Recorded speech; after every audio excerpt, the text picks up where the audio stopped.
Selamat pagi dunia penuh warna. Hari ini akan jadi istimewa. Selamat pagi wahai teman semua. Tawar yang iringi langkah kita. Sudah tak sabar segera dimulai. Siapkanlah dirimu. We're gonna have a good time. Oh so much fun. Bersama teman baru. Itu yang aku tunggu. We're gonna have a good time. Oh so much fun. Belajar hal yang baru. Tak perlu ragu-ragu. Senangnya. Mari kita semua berlomba-lomba. Belajar sambil bermain. Oh asiknya. Apa yang kita kerjakan hari ini adalah bekal untuk di hari nanti. Sudah tak sabar segera dimulai. Siapkanlah dirimu. We're gonna have a good time. Oh so much fun.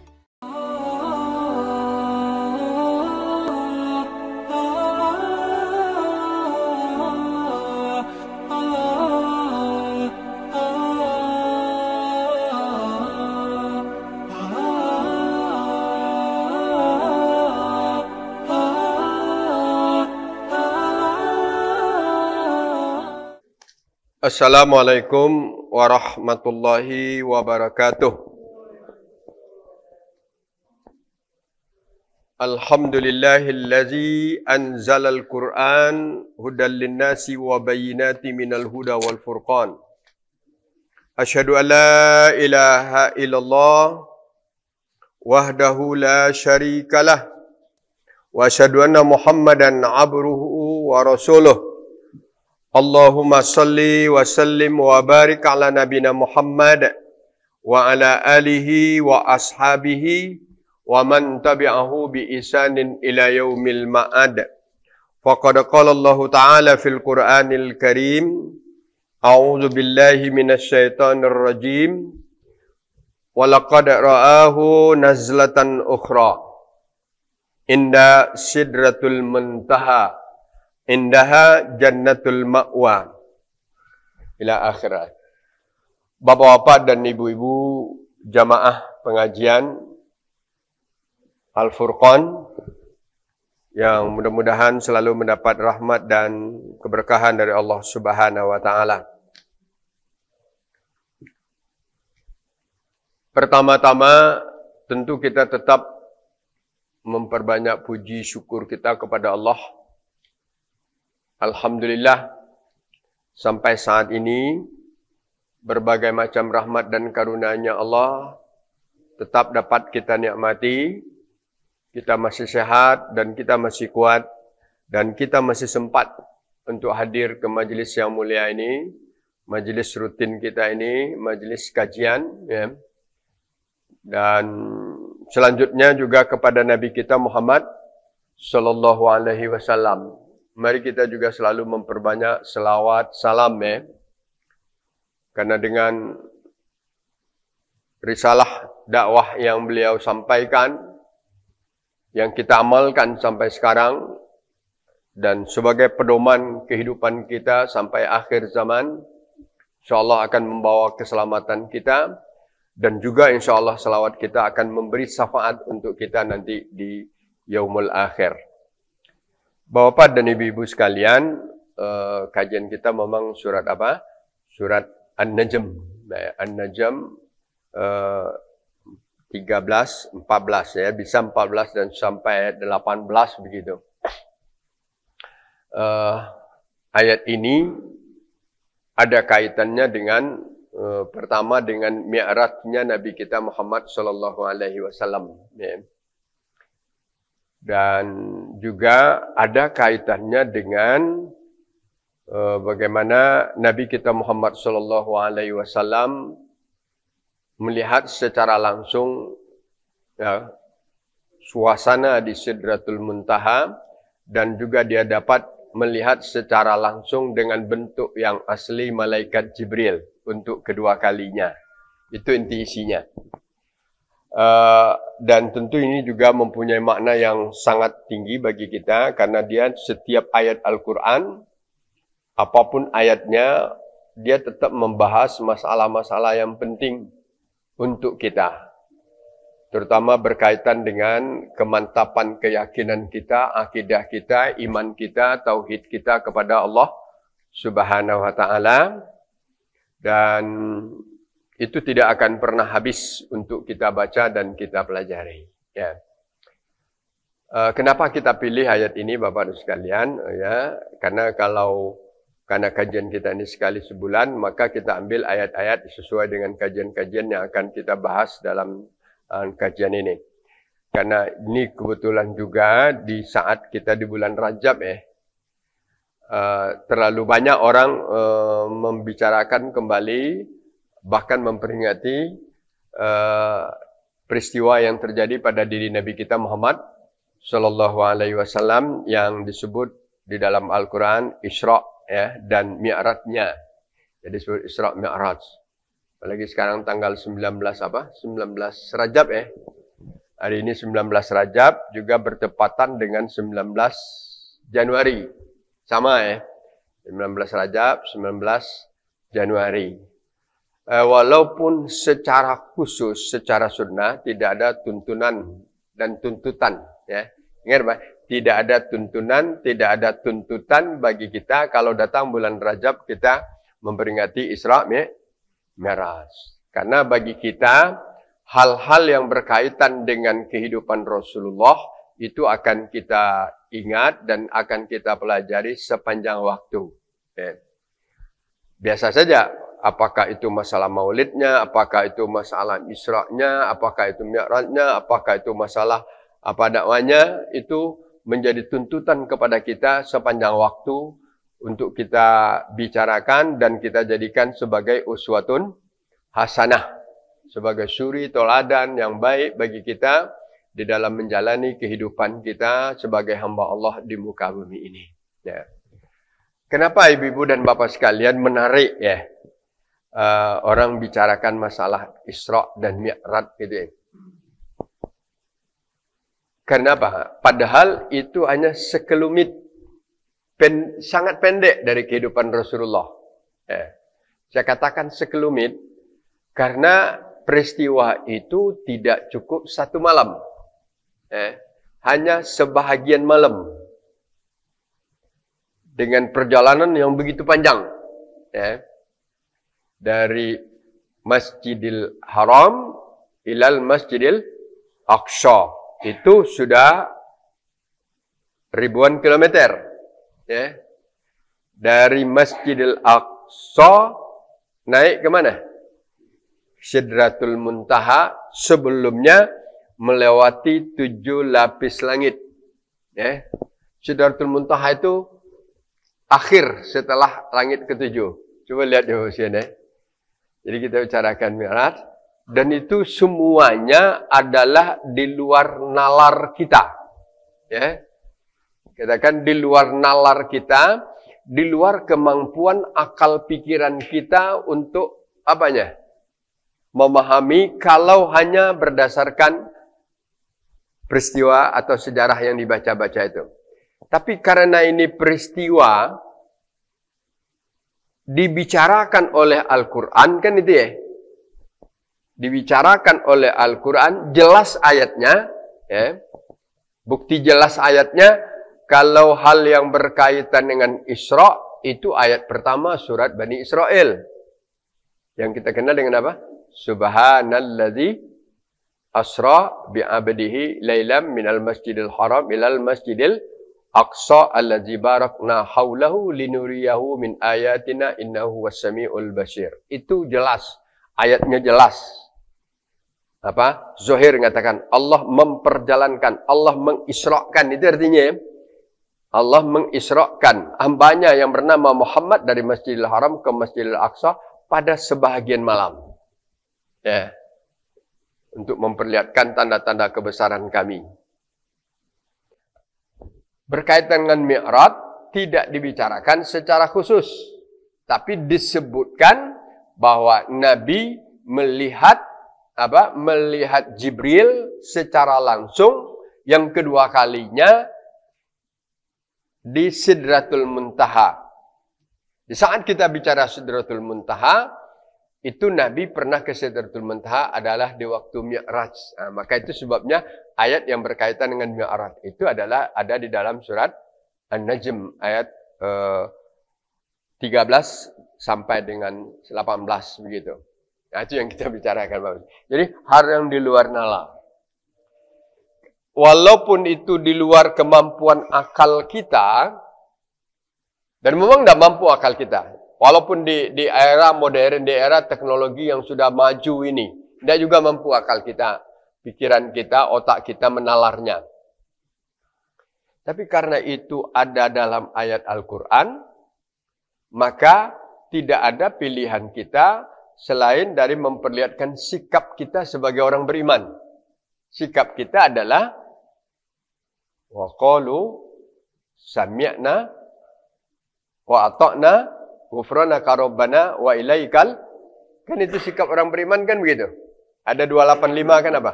Amanar rasulu bima unzila ilaihi mir rabbih wal mu'minun kullun amana billah wa malaikatihi wa kutubihi wa rusulihi la nufarriqu baina ahadin mir rusulihi wa qalu sami'na wa ata'na ghufranaka rabbana wa ilaikal masir.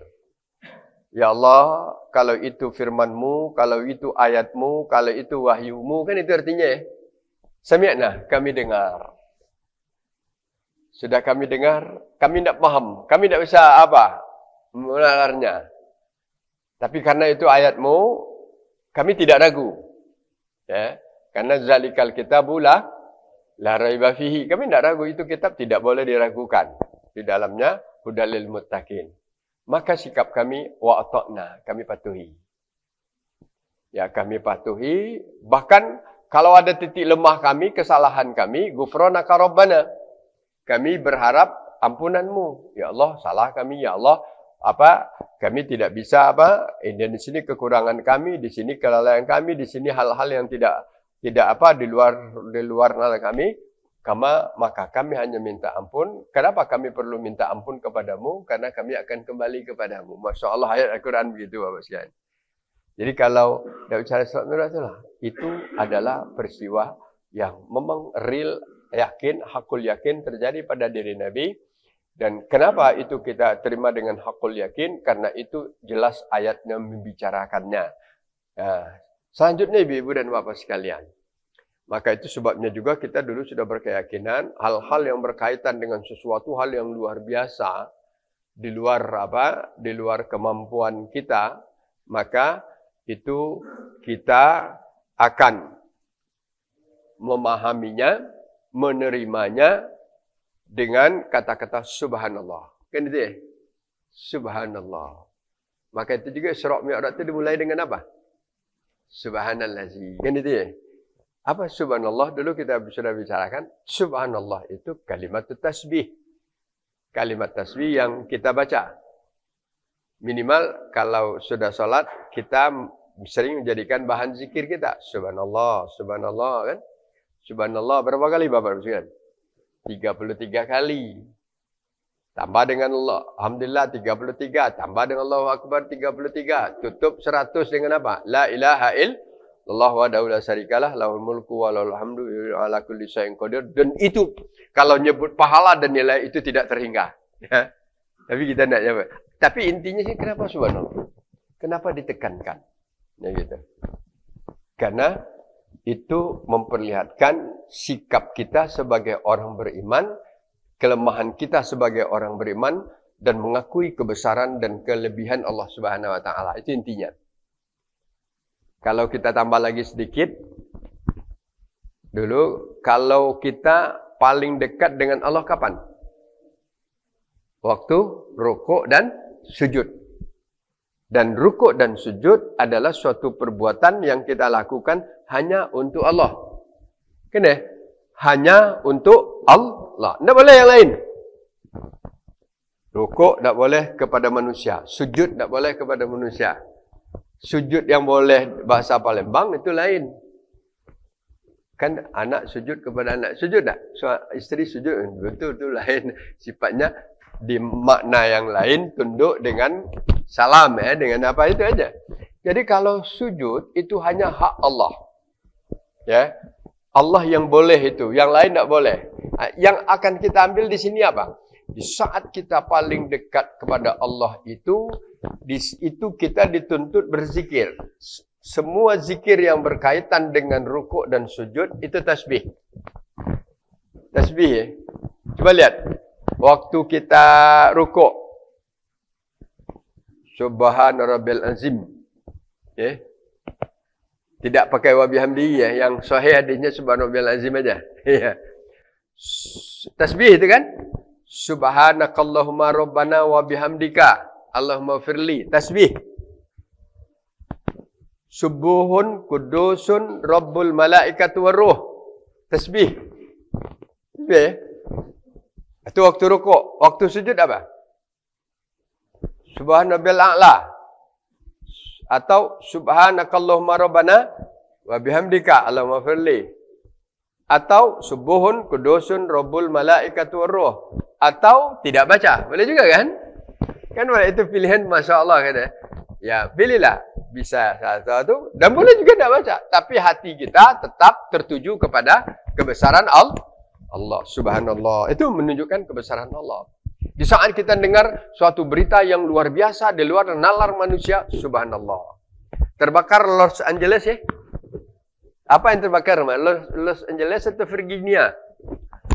Segala-galanya.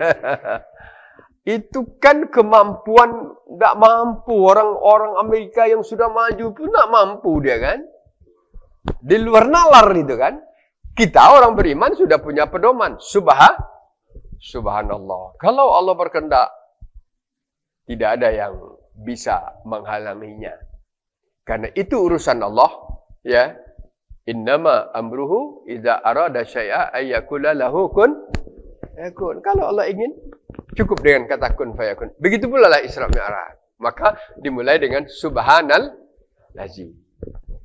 Berkaitan karena kajian kita Mi'raj. Kalau Mi'raj itu artinya Urija itu dinaikkan. Urija naik. Mi'raj tempat naik. Ya. Mi'raj itu artinya tempat naik. Timbangan bahasanya mihrab. Ini kan. Mana? Mis'ad. Kalau lift itu bahasa Arabnya mis'ad. Tempat naik. Semakan. Maka sekarang Mi'raj tempat naik. Di mana tempat naik? Minal Masjidil Aqsa. Dari Masjidil Aqsa. Dari Masjidil Haram, Nabi setelah dadanya dibersihkan, hatinya dikeluarkan, kan itu ya. Peristiwa yang luar biasa kan lagi kan, dibedah dadanya, dikeluarkan hatinya. Itu hadisnya sahih. Dibasuh dalam bencana emas, dimasukkan lagi, dimunculkan kendaraan dabbah lebih kecil dari begal, lebih besar dari himar. Nabi naik, kemudian didampingi oleh Jibril. Tidak hanya suara yang dengar, dia naik. Dan dia terbang selangkah sejauh-jauh mata memandang. Bagaikan kilat. Maka disebutlah dia buraq. Buraq itu artinya apa? Perjalanan bagaikan kilat. Ya, tidak ada. Apakah itu nama dari ini? Lain masalah. Yang buraq itu perjalanan bagaikan kilat. Tapi dabbah. Dengan dabbah tadi ya. Dabbah itu adalah kendaraan yang apa? Kendaraan yang perjalanannya ya sulit dibayangkan sekarang. Kalau pesawat kan masih bisa diukur sekian kilometer per jam. Ya apa? Tapi kalau kilat bisa.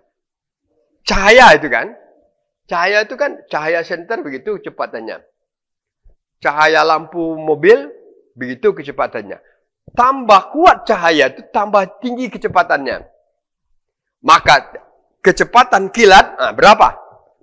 Sekarang bisa diukur orang, Bapak sekalian.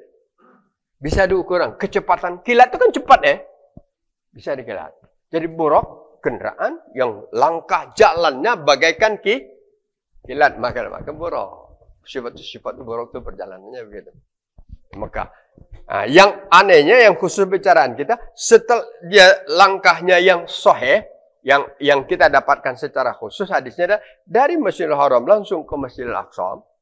Tetapi di beberapa riwayat yang lemah dia singgah sini, singgah di sana. Nah, kita langsung aja. Karena yang dalam Al-Quran begini, minal Masjidil Haram ilal Masjidil Aqsa. Dari Masjidil Aqsa urija. Setelah dia salat dinaikkan. Mi'raj. Panjang ceritanya ibu-ibu.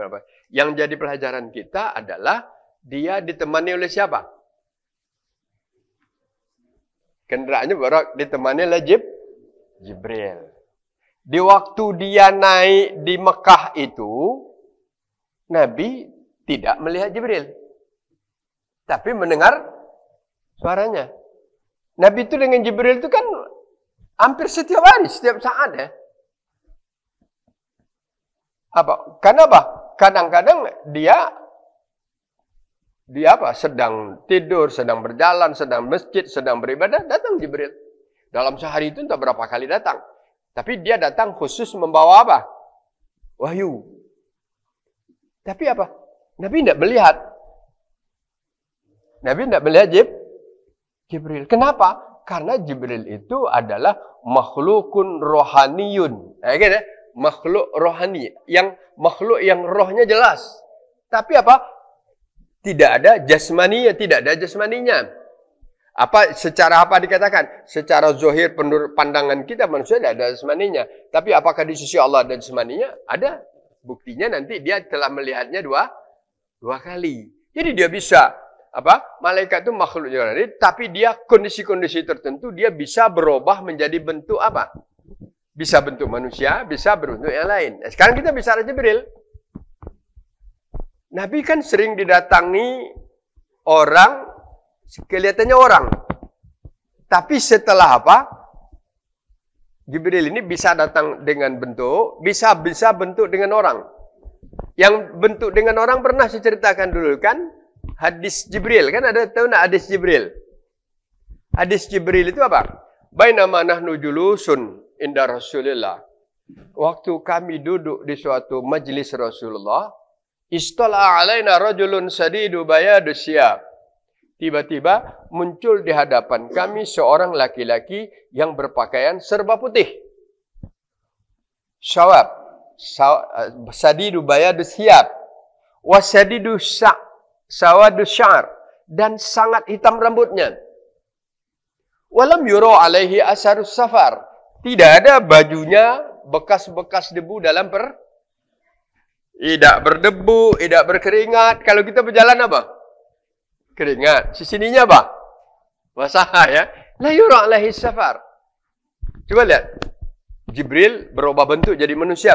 Di waktu itu, fajalasa fa asdada rukbataihi ala rukbataihi.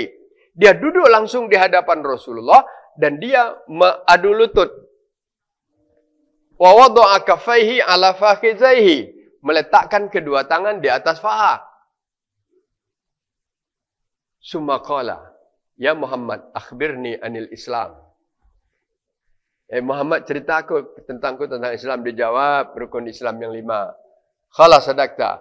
Akhbirni anil iman. Dijawab rukun iman yang 6. Akhbirni anil ihsan. Dijawab al ihsan an ta'budallah ka'annaka tarahu fa illam takun tarahu fa innahu yaraka. Sudah itu apa? Apa kata Abu Bakar? Kunna maliyah. Kami diam semua. Walam ya'raf minna ahad. Kita tidak kenal. Tapi orang ini seolah-olah apa? Akrab, intim dengan Rasulullah. Summa istabara. Kemudian dia pergi. Pergi lama-lama, hilang. Di saat orang tercengang-cengang model itu, dipanggil oleh Rasulullah. Umar, ya Umar, atadri manis sa'il. Hei Umar, tahu tak kamu? Siapa itu yang datang bertanya? Allah wa Rasuluhu alam. Allah ya Rasulnya yang tahu. Disinilah Nabi mengatakan, Atakumu Jibril yu'allimukum dinakum. Jadi itu yang datang adalah Jibril. Dia datang untuk memberikan pelajaran kepada kamu. 3 prinsip pokok di dalam Islam. Islam, rukun Islam, rukun iman, dan ihsan. Terus, itu hadis Sahih Bukhari. Masyhur hadis itu. Ada 2 halaman ibu sekalian. Ya, Luar biasa itu. Jadi yang kita lihat sekarang Jibril, kan kajian kita kan walaqad ra'ahu nazlatan ukhra. Jadi Nabi dengan Jibril itu kadang-kadang hanya dengar suara, setelah lonceng berbunyi, kan lonceng berbunyi. Aneh ibu dan bapak sekalian. Kalau wahyu turun itu lonceng berbunyi. Lonceng itu kalau Nabi dengarnya sakit berat rasanya kan. Tetapi jemaah nak dengar. Nabi dengar, jemaah tak dengar. Nabi tahu itu Jibril. Setelah itu Nabi diam, Nabi dengar itu kan.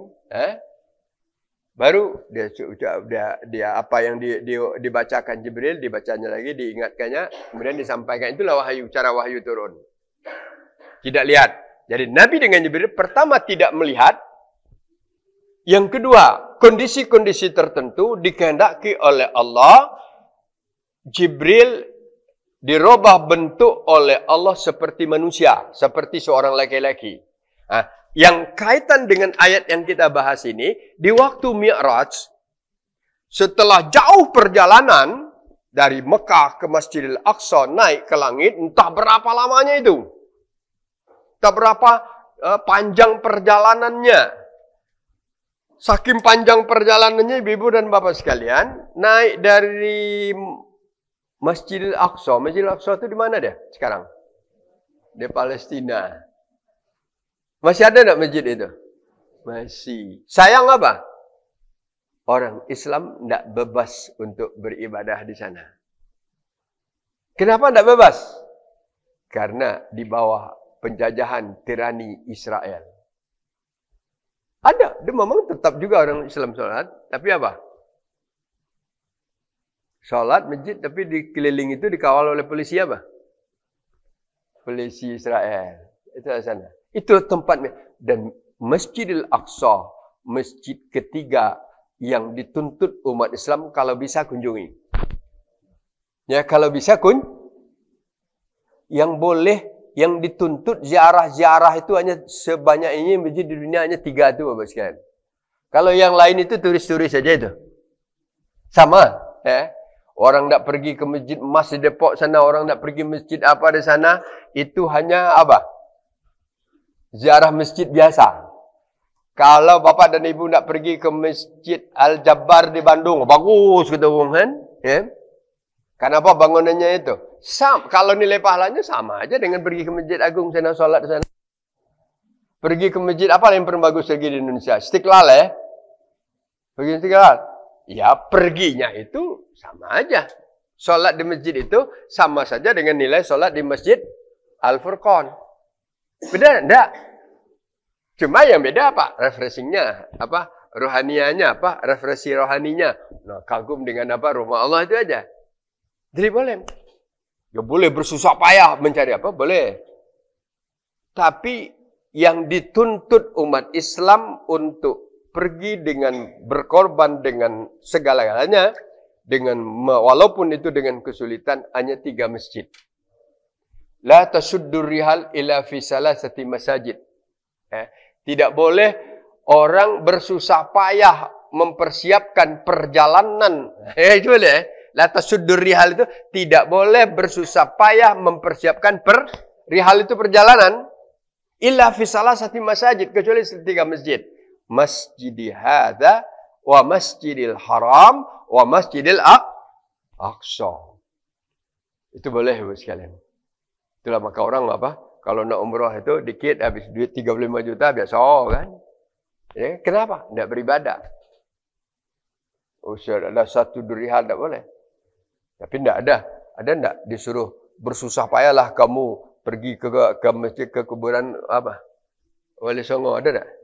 Tidak ada. Kalau tidak, kecuali kalau tidak sekadar apa sejarah itu lain masalah Tapi lasudurihal hanya 3 masjid itu.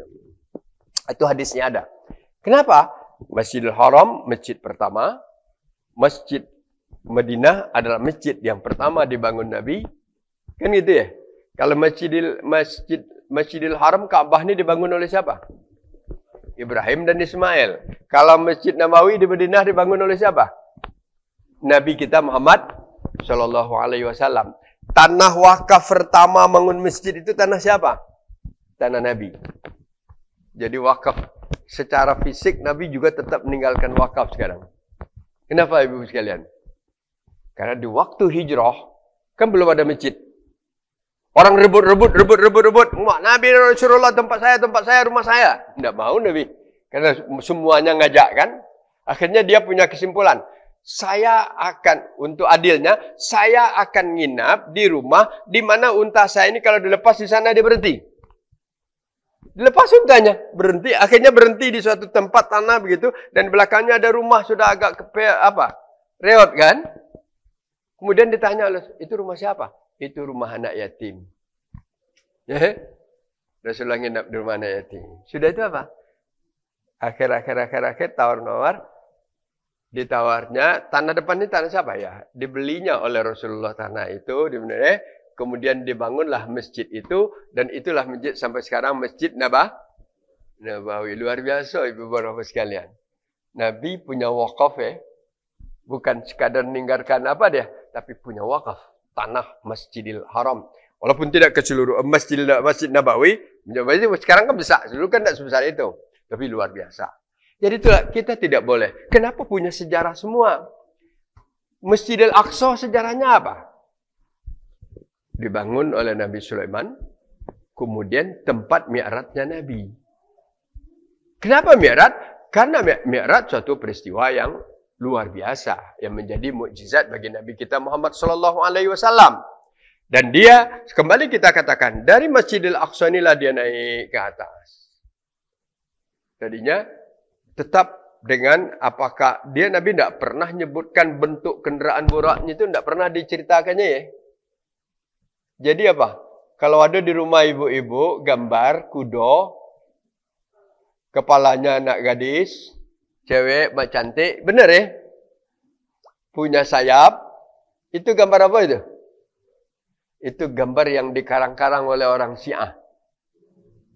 Jadi itu gambar yang dikarang-karang oleh orang Syiah. Masa kan? Bagaimana nak menggambarkan satu? Gaib. Kamu dengarnya kan?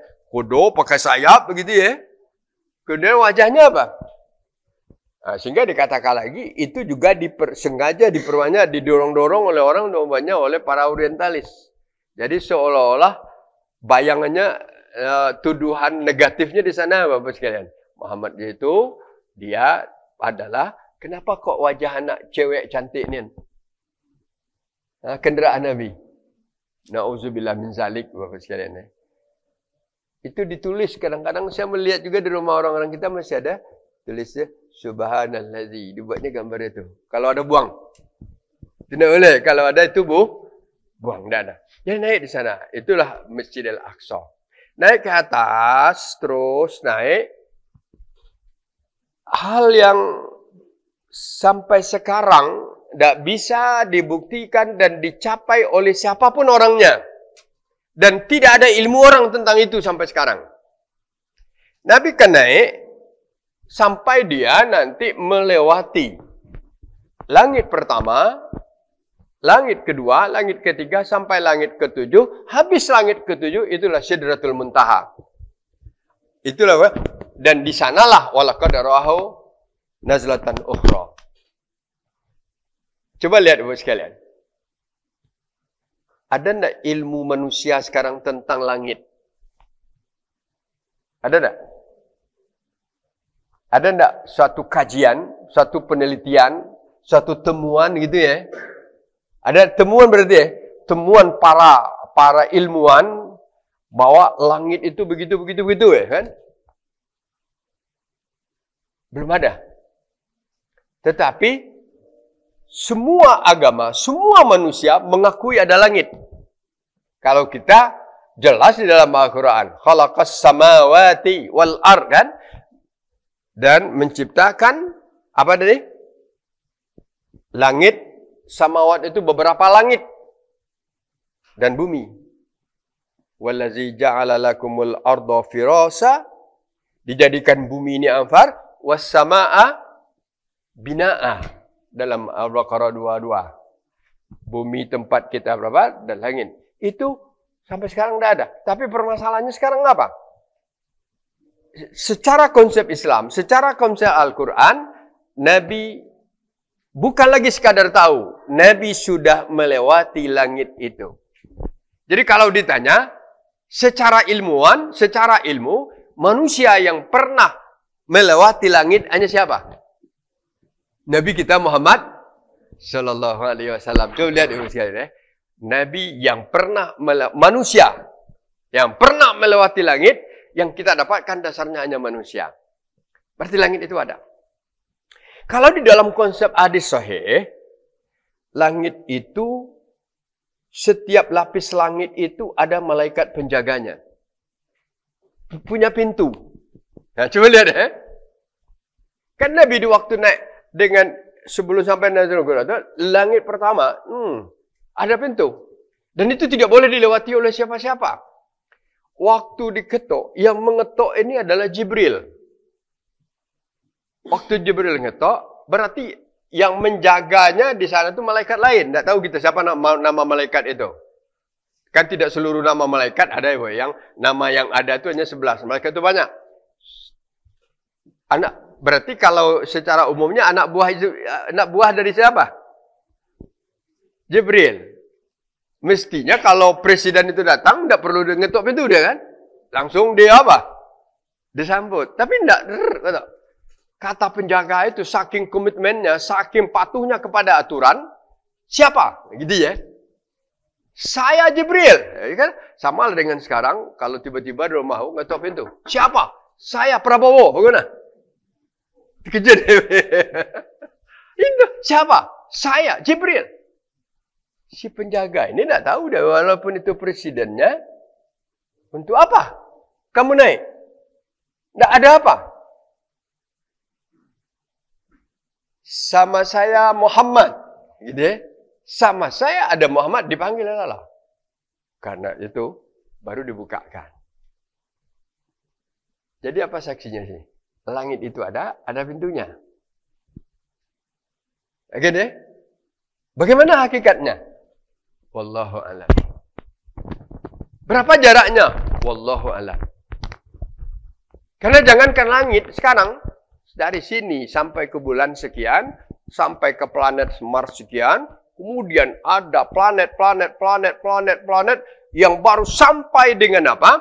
Dengan cahaya tadi ribuan tahun. Ya. Berarti di bawah langit. Sekarang saya bertanya, matahari itu di atas langit, di bawah langit? Di bawah langit. Berdasarkan ilmu, ukuran kecepatan cahaya, jarak bumi dengan apa? Jarak bumi dengan langit itu diperkirakan 150 juta kilometer. Berapa? Itu baru ke matahari. Matahari ini ada planet yang lebih jauh dari matahari. Bahkan itu bumi, langit itu berapa? Masya Allah, ibu-ibu dan bapak sekalian. Bagaimana bisa Nabi pergi setinggi itu? Bagaimana perjalanan yang begitu jauh terjadi? Jawabannya apa? Itu urusan Allah. Kalau itu urusan Allah, tidak ada kita bisa menalarnya. Itu iradatillah. Ini maka di saat kajian kita tentang Isra Mi'raj itu lebih banyak kajiannya masalah tauhid ya sebenarnya. Masalah iman, masalah akidah itu iradatillah. Kalau Allah berkehendak, tidak ada yang tidak bisa. Allah berkehendak ya sudah. Allah berkehendak, dia naik. Tidak tahu tempat itu tidak ada udara, tanpa oksigen dia bisa bernapas, kendaraan apa, secepat apa. Allah. Maka salah satu sifat Allah apa? Al-iradah. Al-iradah itu artinya apa? Berkeinginan. Jadi apa? Allah itu berkeinginan. Iradatullah. Kalau Allah ingin, tidak ada yang bisa menghalangi. Fa'alun lima yurid. Dia berbuat sesuai dengan yang diinginkannya. Ini disakitkannya, ini disehatkannya, ini dimudahkannya, ini negaranya dibakar, ini diapakan, itu saja kan? Kalau iradatullah, bukan hanya Los Angeles saja yang akan hancur, insya Allah juga yang lain, Washington kan? Apalagi ya, hari ini ya, tanggal 2, besok ya. Besok Donald Trump siapa nih? Donald Trump yang bakal membakal Al-Quran itu, tidak ada presiden di dunia yang terang-terangan mengatakan dia akan membakar umat dan Al-Quran. Donald Trump itu lebih sekalian. Karena umat Islam memboikot produk-produk Amerika dan Israel kan. Bakar Al-Quran. Nah, orang seperti itu tidak jadi presiden. Kalau Allah berkehendak, bisa aja Bapak sekalian. Besok dilantik dan meninggal dia. Ya, kalau Allah berkehendak. Innama amruhu iza arada syai'a ayyakula lahu kun fayakun. Karena nantang Allah. Kan dia kerjanya nantang Allah itu kan. Kalau nantang Allah. Jadi kembali kita. Allah berkehendak. Kalau Allah berkehendak, tidak ada yang susah. Tidak bisa dilawan. Buktinya, kebakaran di Abruzin tidak bisa dilawan. Kalau Allah berkehendak, Nabi bisa naik ke atas walaupun tidak pakai pakaian astronot. Kalau Allah berkehendak, sejauh apapun tempat bisa ditempuh dengan secepatnya. Lama berjalan, Pak, jelas itu Jibril nemani terus. Langit pertama, langit kedua, entah berapa. Setiap langit itu ketemu dengan para nabi. Dengan arwah para nabi ya, bukan jasadnya lagi ya. Artinya dibayangkan di waktu itu arwah nabi. Dan di waktu itu bertanya. Jangan pula berkata, kalau begitu Nabi Adam itu ada di langit pertama begitu. Tidak ada, bos sekalian. Nabi dipertemukan dengan apa? Mungkin secara khusus Allah berkehendak gitu aja ya. Nabi bertemu dengan di langit kelima dengan Nabi Idris semuanya, atau ketemu dengan Nabi Harun, dan nomor ke-6 ketemu dengan Nabi Musa alaihissalam. Ketujuh dengan Ibrahim. Apakah fisiknya enggak? Karena di tempat di alamnya kan tidak alam duniawi lagi. Tapi mungkin diumpamakan kemunculan di waktu itu. Jadi ini hal-hal yang sifatnya sam'iyat. Kita dengar. Jadi apa? Ada hal-hal yang sifatnya zohir bisa kita lihat. Tapi yang sifatnya sam'iyat kita dengar. Malaikat kita dengar aja. Di Al-Quran ngomong. Ada diapakan? Jadi sam'iyat terus naik ke atas. Tiba di Sidratul Muntaha. Tiba di Sidratul Muntaha, kata Jibril, saya sebagai Raja Malaikat, hanya selama ini maksimal saya boleh sampai di sini. Saya boleh hanya sampai di sini. Sebelum Nabi naik lagi ke atas, dengan bagaimana dia akan ke mustawa. Mustawa itu tempat istiwa. Summastawa alal ars, kan itu ya. Nabi capek berjalan, dikasih 2 gelas minuman. Minum. Ya. Ada arak, ada susu. Ya. Ada arak, ada susu. Lantas Nabi mengambil minum susu. Apa kata Jibril? Hudita. Selamat kau ya Muhammad. Kalau kau tadi ngambil apa? Arak, celaka kehidupanmu dan orang. Itu gambaran ya. Itu hadis saya. Ada lagi yang katakan di waktu di Masjid Al-Aqsa juga dia minum itu. Tapi masalahnya sekarang apa? Setelah itu, di waktu itu, setelah itu Jibril memperlihatkan bentuknya yang asli. Nah, inilah kajian kita. Walaqad ra'ahu nazlatan ukhra. Inilah. Sungguh Allah telah memperlihatkannya pada kali yang lain bentuk Jibril. Jadi yang dilihatnya siapa? Jibril, bukan Allah. Karena ada yang nafsirkan melihatnya Allah. Tidak. Nabi tidak pernah melihat Allah. Walaupun dia di mustawa. Walaupun dia jadi apa? Tawar-menawar setelah itu tentang masalah apa? Tentang solat Nabi tidak lihat Allah. Tapi nurun arahu. Cahaya yang saya lihat. Tapi dia dengar. Gitu ya. Allah tidak memperlihatkan bentuknya yang asli. Tapi di saatnya, insya Allah siapa yang rindu ketemu dengan Allah, bisa melihat Allah yang hakiki. Tapi bukan sekarang. Allah bisa dilihat fil jannah, dalam surga nanti. Tapi kemudian Allah telah memperlihatkan kepada Nabi Muhammad bentuk Jibril secara asli 2 kali. Kali pertama di waktu di Gua Hira. Gua Hira itu kapan? Waktu nerima wahyu pertama. Di waktu wahyu pertama itu, Jibril diperlihatkan oleh Allah kepada Nabi dengan bentuk yang asli. Punya sayap yang jumlahnya ratusan. Coba lihat, berapa besarnya dia? 700 atau berapa itu ya? Dan sehingga di waktu itu, seolah dunia ini ditutup oleh apa? Sayapnya. Bagaimana kita bayangkan itu? Siapa yang tidak takut di waktu itu? Ya. Siapa yang tidak takut? Selama ini tidak pernah. Tiba-tiba di puncak Jabal Nur, di puncak, di Gua Hira yang terjal itu ke bawahnya, Jibril menutup apa? Dunia ini dan diperlihatkan bentuk aslinya oleh Allah dan berbicara dengan Nabi kita Muhammad sallallahu alaihi wasallam.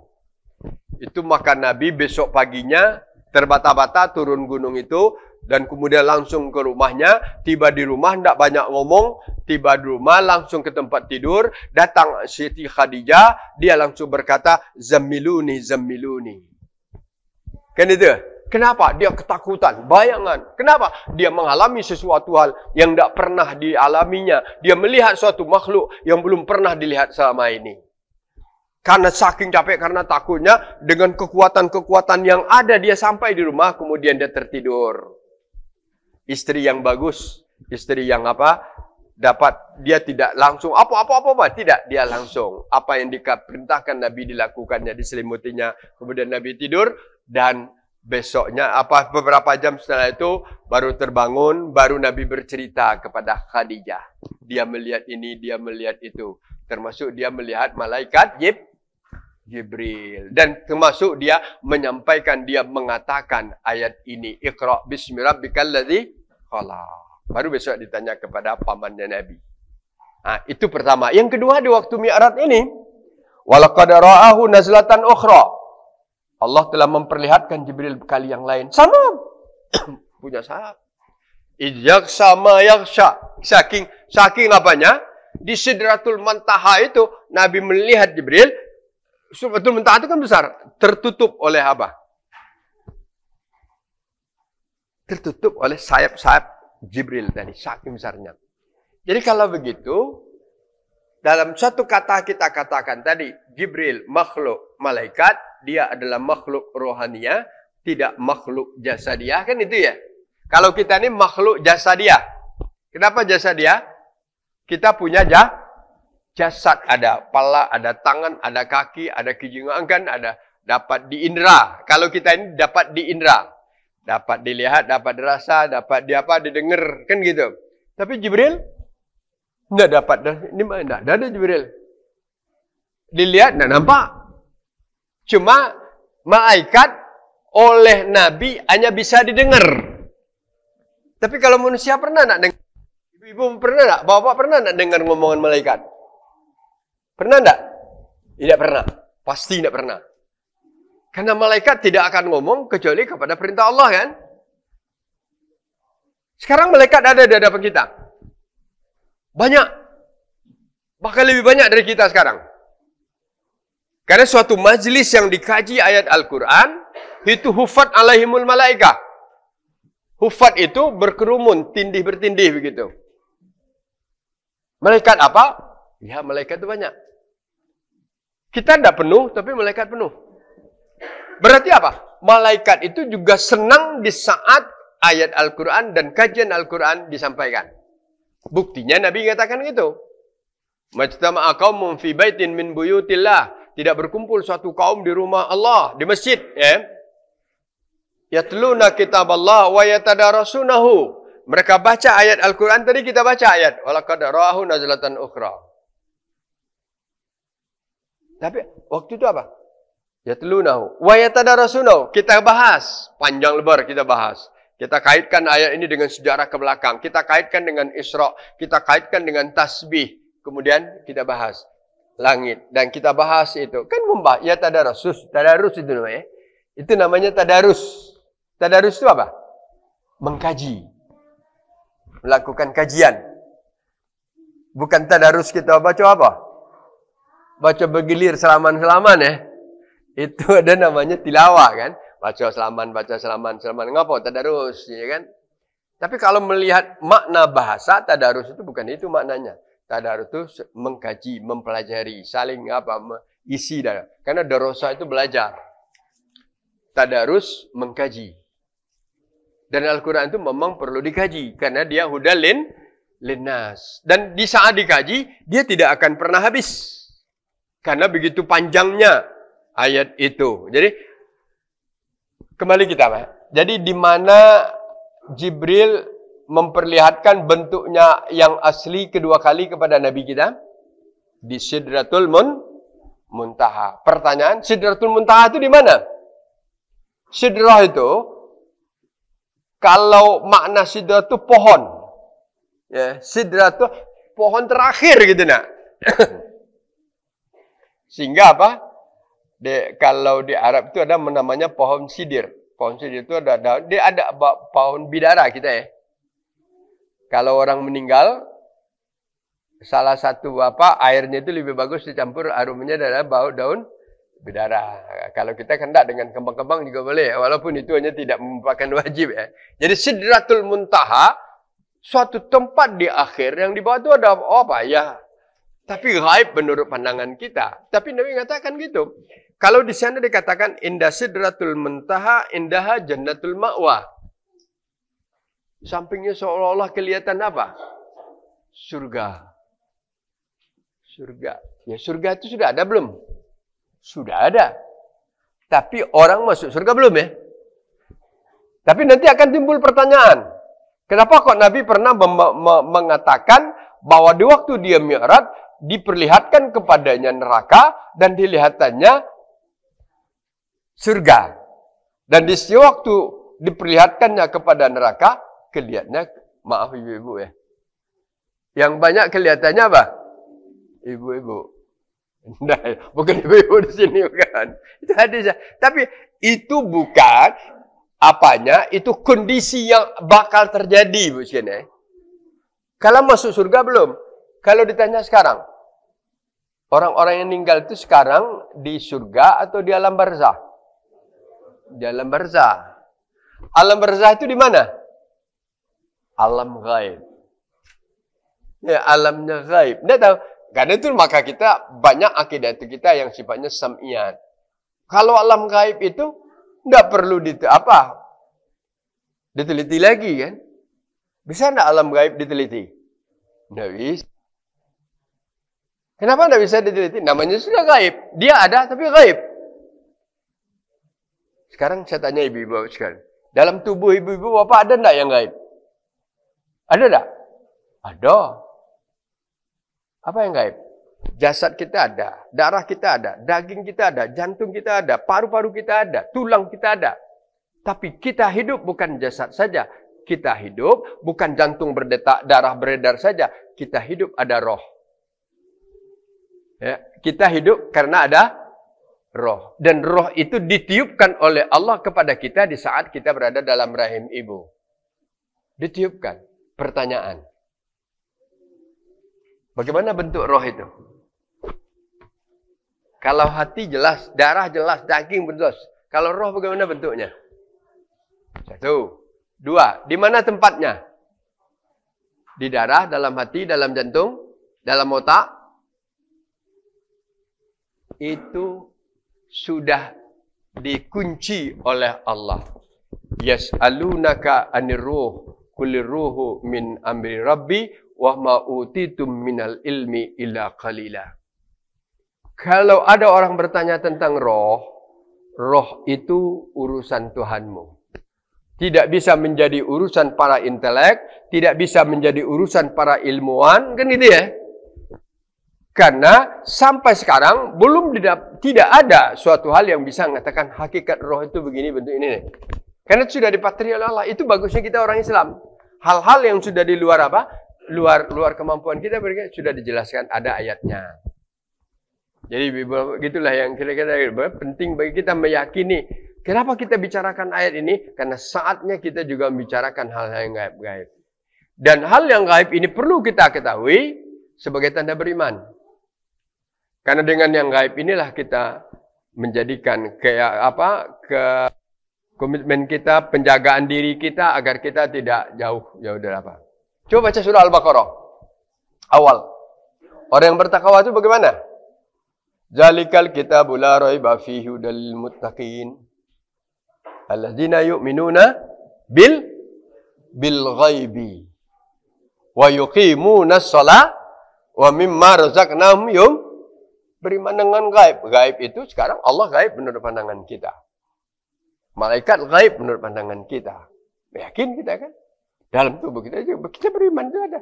Kalau gaib, ya gaib itu aja artinya tidak nampak. Jadi kembali kita masalah tadi. Nabi pada dasarnya tidak melihat Jibril kecuali pada dua kondisi tadi. Indah Nasrul Muntaha. Kenapa diperlihatkan oleh Allah kepada Nabi? Agar itu menjadi suatu modal keyakinan juga bagi kita bahwa Allah Subhanahu wa taala menjadikan makhluk ini bermacam-macam ini, dan di antara makhluk yang luar biasa itu yang tidak pernah berdosa itu kan gitu ya. Makhluk yang tidak pernah berdosa apa? Makhluk tidak pernah berdosa kerjanya baik terus. 100% baik. Malaikat. 100% jahat. Iblis. Iblis itu kan 100% jahat. Yang persentasenya baik jahat. Manusia. Kalau kita manusia ini apa? Persentasenya jahat baik. Sampai sekarang belum ada manusia yang 100% baik. Kecuali Nabi kita Muhammad Sallallahu Alaihi Wasallam. Maka itu namanya manusia yang kamil itu, insanul kamil, hanya ada pada diri Nabi kita Muhammad Sallallahu Alaihi Wasallam. Kalau yang lain, masing-masing kita tanya, kita ni 90%, 70%, 80%, atau di bawah 50%? Khaufan wa tama'a.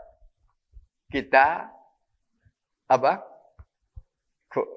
Khaufan itu takut, tama'a ya. Khaufan wa raja'an. Dalam satu segi takut kita kalau nilai kita 40% kebaikannya.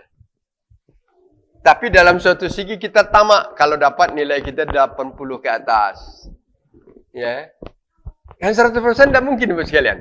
Kalau sudah lebih banyak yang baik itu insya-Allah aman. Ada surat apa? Al-Qari'ah. Fa amma man sakulat mawazinuhu fa huwa fi 'ishatir rah. Jadi tidak mesti tidak dituntut pula kita 100%. Kan tidak bisa memang kita 100%. Ibu-ibu bisa tidak 100%? Tidak bisa. Ya salah, ya lupa, ya lalai kan? Ya dosa. Karena Nabi tidak ada. Maka itu sebabnya kita dituntut selalu dalam beribadah. Dan beribadah itu sifatnya khaufan wa tama'a. Kehidupan kita khaufan wa tama'a. Satu segi kita sedih, satu segi kita harap ya. Kenapa? Karena begitu banyak pahala diberikan oleh Allah Subhanahu wa taala. Contoh kita pengajian sangat banyak pahalanya. Contoh kita tadi salat subuh sangat banyak pahalanya. Kalau kita salat lagi 2 rakaat sebelum subuh salat rawatib, sebab seisi dunia ini pahala kita, coba pikir kan? Itu adalah hal-hal yang memberikan harapan kepada kita. Tomak kita untuk itu. Tapi di balik itu kita juga akan setiap hari ada salah.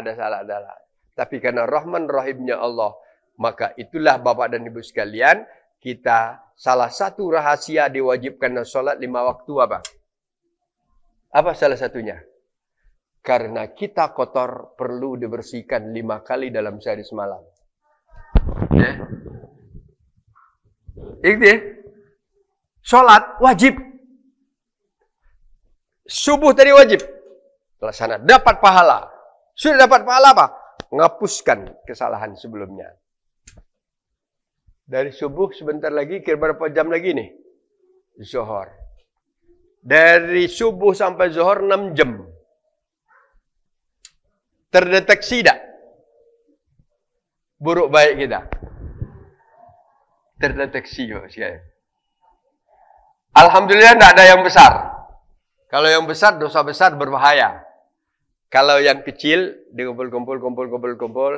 Allah, belum lagi kita sholat, kita beruduk dulu. Saat kita beruduk, akan lunturlah segala apa? Yang kecil-kecil tadi, lunturlah kesalahan yang dilihat oleh wajah kita. lunturlah yang di tangan, lunturlah yang di kaki. Masih tertinggal Allahu Akbar sampai dengan Assalamualaikum, bersih kembali.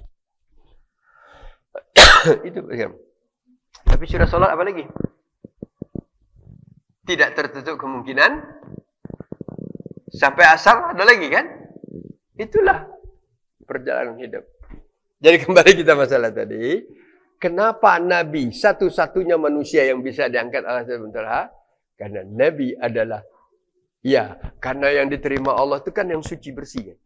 Nabi adalah suci bersih, tidak ada salahnya. Diterima oleh Allah dan dipanggil oleh Allah secara khusus. Sampai di Sidratul Muntaha, dia terus ke mustawa. Mustawa itu apa? Di bawah, di atas aras. Mustawa alal as. Di mana? Tidak usah ditanya.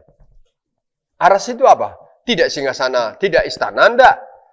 Aras itu adalah tempat apa? Sehingga Allah Subhanahu wa taala yang tahu apa hakikatnya. Tapi kita beriman dengannya.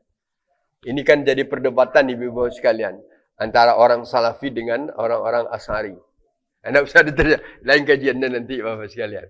Sumastawa alal arsy itu bagaimana ya? Tapi bagi kita meyakini Allah itu beristiwa di atas aras. Nabi dipanggil untuk ke sana. Kalau secara maknanya, setelah dipanggil tidak banyak-banyak yang disampaikan oleh Allah di waktu itu. Kamu wajib sholat 50 kali. 50 kali. Kalau di sana kan banyak di ayat 18 linuriyahu min ayatina, agar Allah memperlihatkan tanda-tanda kebesarannya. Ya sepanjang jalan banyak. Maka Isra Mi'raj ini kan tidak akan habis-habis dibaca. Tapi kita membahas berkaitan dengan pertemuan Nabi dengan Jibril, pertemuan Nabi dengan Allah itu aja.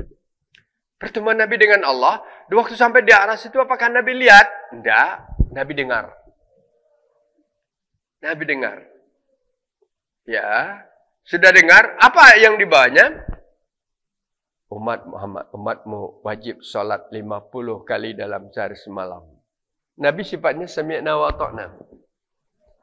Tapi ada riwayat mengatakan turun lagi. 7, tiba di 6, salam Nabi Musa. Nabi Musa, karena Nabi yang paling banyak pengalamannya menghadapi tingkah laku kaum Bani Israel, lantas bertanya kepada Muhammad, apa yang diwajibkan oleh Allah kepadamu ya Muhammad dan umatmu? Hanya sholat 50 kali. Sebagai senior, dia mengatakan, ya Muhammad, umatku yang besar-besar dan kuat-kuat tidak akan mampu melakukan itu. Kenapa kamu nak minta lagi kurang kepada Allah? Ini jangan dipelesetkan ibu sekalian. Apakah Allah tidak punya konsep? Kenapa tidak diwajibkan 5 sekalian? Inilah orang yang kajian-kajiannya ilmiah aja. Kan ada kajian sekalian. Hadis itu sahih tidak? Hadis itu Bukhari Muslim. Padahal bukan itu. Allah sengaja seperti itu menunjukkan bahwa buktinya Allah itu maha pengasih, maha penyayang, akan mengabulkan permintaan kita. Dari 50. Ada yang katakan kurang 5, ada yang katakan 10. Ya, silakan mana. Pokoknya dari 50 jadi 5. Berkali-kali minta dikabulkan oleh Allah. Berarti apa? Gambaran kepada kita. Kita sebagai hambanya, sebanyak apapun kita minta kepada Allah, Allah tetap akan memberi kalau persyaratannya ditentukannya. Berbeda dengan kepada manusia. Sekali minta senang. 2 kali? Tidak apa-apa. 3 kali? Malu. 3 kali? Dimarahi kan mungkin ya. Minta terus kamu. Tapi lain. Kepada Allah, minta terus. Minta. Tambah senang. Jadi apa? Hari malam ini sholat tahajud. Minta ini, minta itu. Boleh. Besok ulang lagi. Minta lari kasih. Minta lagi. Boleh tak? Boleh. Karena Allah sangat senang kalau kita minta. Ya. Allah sangat senang kalau hambanya minta. Tapi minta itu juga kabulkan minta Allah kan?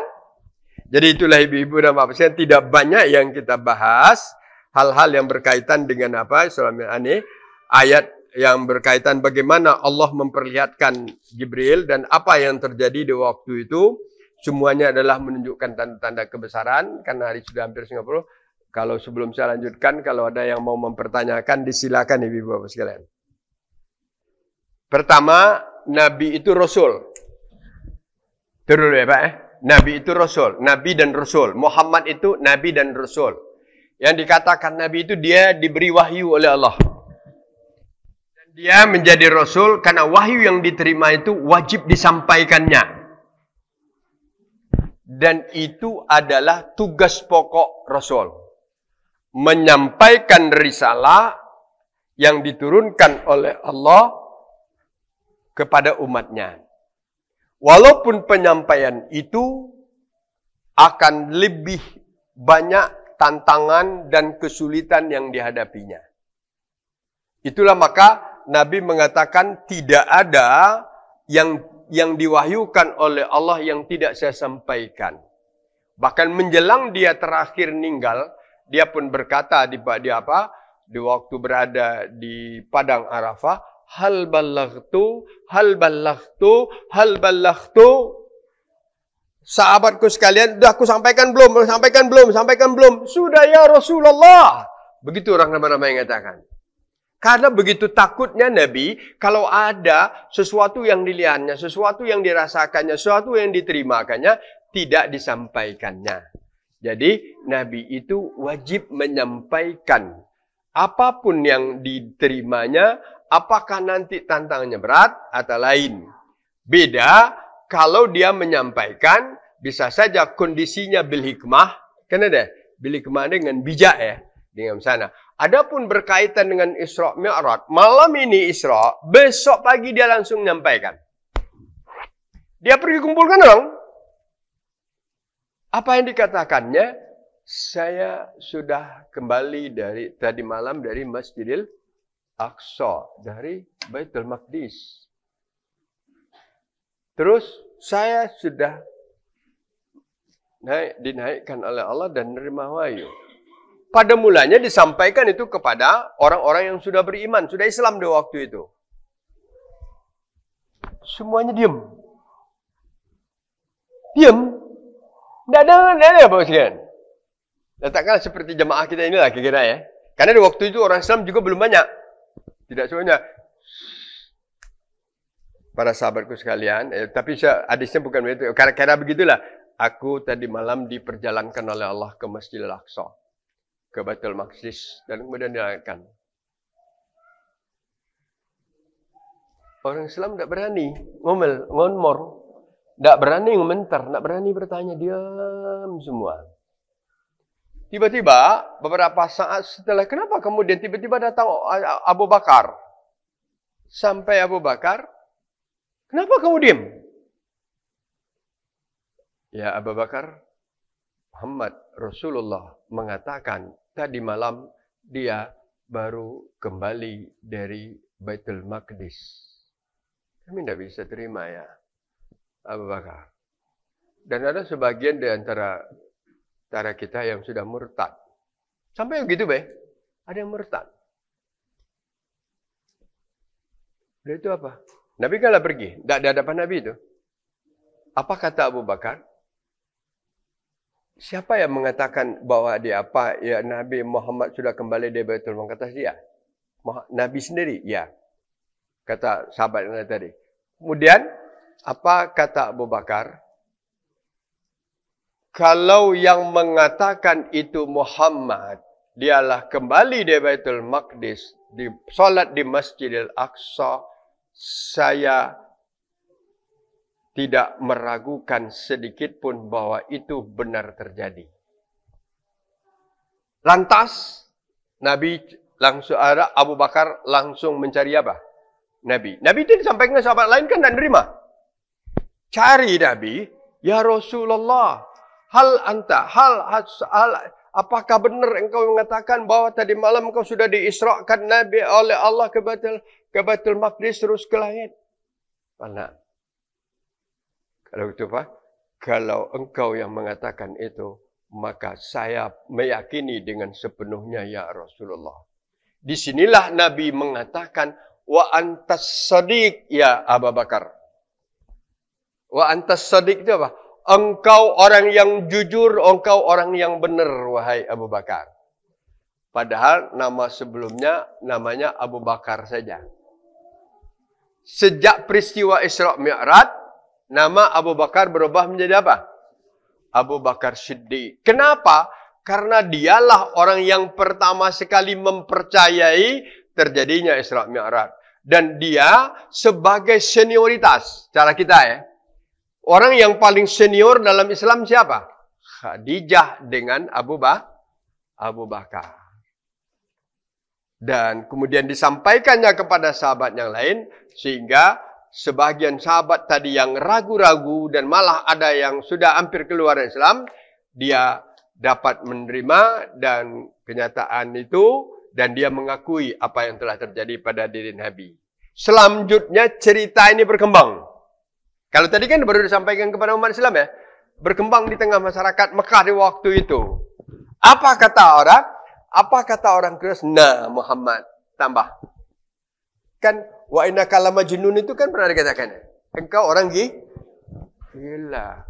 Nah, Muhammad nambah dia ini. Lantas, tapi karena Nabi ini orang yang komitmennya tinggi, dia tidak terpengaruh dengan suasana seperti itu. Dia itu sudah mantap ya. Lantas waktu itu dia apa? Gerombolan atau sekelompok orang-orang Quraisy yang tidak beriman tadi nemui Muhammad. Muhammad, kau katakan kau tadi lah balik di Baitul Maqdis, ngomong kosong kau. Kalau benar kami nanyo. Nah gini ya. Kami nanyo. Kira-kira beberapa hari yang lalu atau beberapa pekan yang lalu, karena dari dari Mekah ke Madinah itu sebulan perjalanan. Letakkanlah kira-kira 2 minggu yang lalu ada dua kafilah kita yang sedang berjalan. Karena apa-apa sekalian, dulu orang Mekah itu kan untuk berdagang, antara dia tidak pergi sendiri-sendirian kafilah. Kafilah itu suatu rombongan besar ya, membawa barang perdagangan dengan apa? Dengan unta, dengan berjalan di padang pasir begitu. Kalau memang benar kamu balik dari Baitul Maqdis dan melalui jalan, sekarang kami ingin tanya, kelompok kafilah Syanu sedang menuju sana. Syanu menuju sana, ketemu tak kamu? Allah memperlihatkan kepada Nabi di waktu di perjalanan itu, apa yang ditanyakan oleh orang Quraisy ini memang pernah dilihat oleh Nabi. Karena begitu kerasnya suara-suara kendaraan yang lewatin Nabi tadi, dia sampai ceritakan bahwa unta-unta yang dikena itu sempat lari ke sana, lari ke sini. Ya. Bahkan aku sampai mengatakan, apa? Woi, unta kamu lari ke sana. Akhirnya apa? Nunggu balik orang itu. Bener katanya kan. Jadi secara fakta tidak bisa, Pak. Allah tidak secara fakta. Benar, oh iya, memang kami sedang berada di tempat itu, tiba-tiba ada suara sehingga unta kami terkejut lari. Kemudian ada seseorang yang datang menunjukkan bahwa apa? Unta lari ke sana, satu lari ke sana. Jadi kan? Nunggu, coba kita tanya, benar enggak kan? Setelah balik kafilah itu benar ceritanya kan? Tidak sedikit pun salahnya disampaikan Nabi. Itu fakta. Fakta kedua. Kata orang Quraisy, kami biasa kafilah. Kami kan biasa jalan kafilah ke Baitul Maqdis. Kami tahu betul bentuk apa Baitul Maqdis itu. Masjidil Aqsa itu tahu kami bentuknya. Kan sampai sekarang bentuknya sudah terus. Coba ceritakan kepada kami bentuk pintu sebelah sana, bentuk pintu sebelah sini. Allah berkehendak. Nabi memang sudah pernah lihat kan? Di waktu Nabi di Masjidil Aqsa memang terlihat oleh dia. Dia dapat ceritakan. Pas seperti apa yang ditanya. Akhirnya apa? Diam aja orang Quraisy tadi. Tapi juga tidak beriman. Jadi maksudnya memang sesuatu hal yang apa, itulah maka dikatakan, kalau apa yang dikatakan Pak Nur tadi, itu pahit rasanya ya. Tapi kalau itu kebenaran, dan itu tugas Nabi, kulil haq walau kana murran, kata Nabi. Katakanlah yang benar itu, walaupun kalau disampaikan rasanya pahit untuk ditelan. Itu intinya. Kalaupun disampaikan, disampaikannya. Nah, kita itulah yang lemah kita sekarang. Jadi kalau contohnya, kalau kita, ya memang banyak pertimbangan untuk titik lemah kita kan juga ya. Banyak hal-hal yang lemah bagi kita. Contohnya aja. Kalau kita terang-terangan melihat sesuatu hal yang sifatnya kriminal, yang jahat. Apa? Ngici bala ni. Apa ngici bala? Kalau dia ngomongin, kita itu jaga gitu. Itu satu contoh. Padahal dia sudah tahu orang teling maling itu lain kan, tahu deh. Tapi Nabi tidak. Dia siap menentang itu. Jadi kira-kira itu maka sejarah kehidupan Rasulullah itu luar biasa. Bukan biasa lagi, luar biasa. Dia cara menyampaikan wahyu itu juga luar biasa. Tadi kita tidak terlalu banyak membahas yang kita bahaskan aja. Walaqad ra'ahu nazlatan ukhra. Inda sidratil muntaha. Yaksa ma yaksa. Itu kan sedikit aja kita pakai. Hanya kalau titik fokus ajarnya mi'raj, itu aja kan. Walaupun dalam ayat itu tidak ada kata mi'raj, tapi hakikatnya mi'raj. Karena tidak mungkin sampai ke Sidratul Muntaha itu tanpa mi'raj. Jadi terakhir Bapak sekalian, hari sudah 9:30. Mi'raj adalah suatu keistimewaan yang ada pada diri Rasulullah. Dan Nabi yang pernah berbicara langsung dengan Allah di atas langit, Nabi kita Muhammad SAW. Kalau di dunia, Nabi tidak pernah bicara langsung dengan Allah. Seluruhnya dengan perantaraan apa? Jibril. Nabi yang pernah bicara langsung dengan Allah di muka bumi hanya Nabi Musa. Nah, ini lain lagi. Suatu saat kita bicarakan sejarah Nabi Musa. Kalau Nabi Musa berbicara langsung dengan Allah di atas dunia, tapi Nabi Musa tidak melihat Allah. Kenapa? Allah itu la tudrikuhul absar. Tidak mampu mata kita melihatnya. Ya. Tapi Nabi Musa disebut dengan kalimullah. Kalimullah itu apa? Orang yang pernah berbicara langsung dengan Allah di muka bumi, di Gunung Sinai. Panjang ceritanya, waktu habis Bapak sekalian. Itulah indahnya Al-Quran ini kita baca. Tidak akan habis-habis, luar biasa nilai dan pelajaran yang akan kita gali di dalamnya. Saya rasa cukup pertanyaan satu hari 9:30 ya. Saya tutup dengan banyak mohon maaf. Wabillahi taufiq wal hidayah, nasrun minallah wa fathun qarib. Wassalamualaikum warahmatullahi wabarakatuh.